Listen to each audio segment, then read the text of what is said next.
And I am angry. And I am deeply ashamed of my reps, none of whom have called for a ceasefire. None of whom, from downstate to upstate, have called for a ceasefire. It is a damn shame. I can't be the only one to call for a ceasefire as the lone Muslim woman elected official. As the first Muslim woman elected to the city council. I repeat, as the first. I am alone in that building. And while I have my anti-war colleagues, it has been extremely isolating and lonely at this time to speak out loud against a genocide under our watch. We should not have to convince American politicians that there is a genocide. That's right. It should not be up to our constituents to call us and say, you must speak out against a genocide.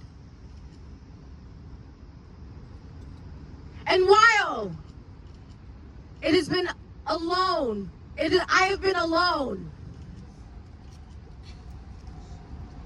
I am proud to have been grounded by movement leaders, Muslim, Palestinian leaders on the ground, many of whom who are here, who've been a part of this fight since October 7th, organizing day in, day out, the same ones who are fighting for a stronger New York City, coming to our rallies for affordable housing, gender justice, immigrant equity, you name it, these are the same people. The same people fighting for a stronger, more representative democracy.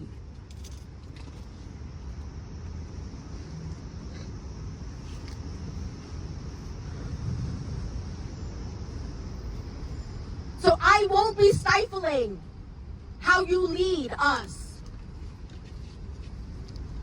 We won't be stifling your tactics because there is a genocide.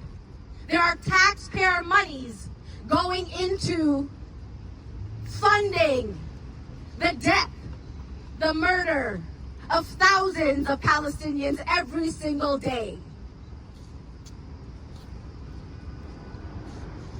As elected officials, we have the responsibility, the obligation to have the moral courage to call for what we know is right, a permanent ceasefire.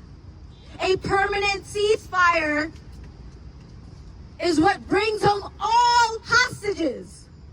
Right. All hostages. Right. We can and must do this now. Now, what comes next? Because I know this is the largest gathering we've seen to date in front of City Hall, and I thank you for that.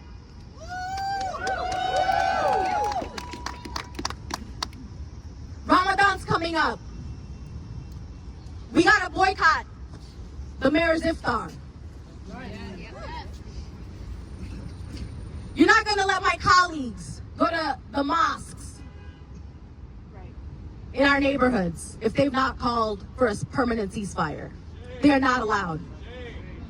They're not coming to our stadiums for Eid prayer if they've not called for a permanent ceasefire. That's right. They are not allowed. We are voters. We participate in this democracy. We are civic leaders. We saw what happened in Michigan last night. We've been told that every vote counts.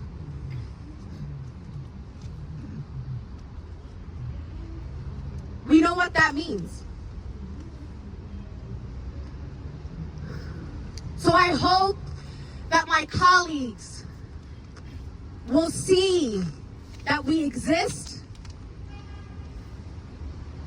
that we are grieving, that we have demands,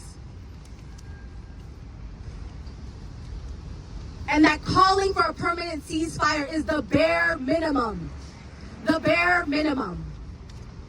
Thank you all so much for being here, for standing for peace, for being against genocide, for being pro-peace. And now I'm going to pass it to my colleague, Councilmember Ressler.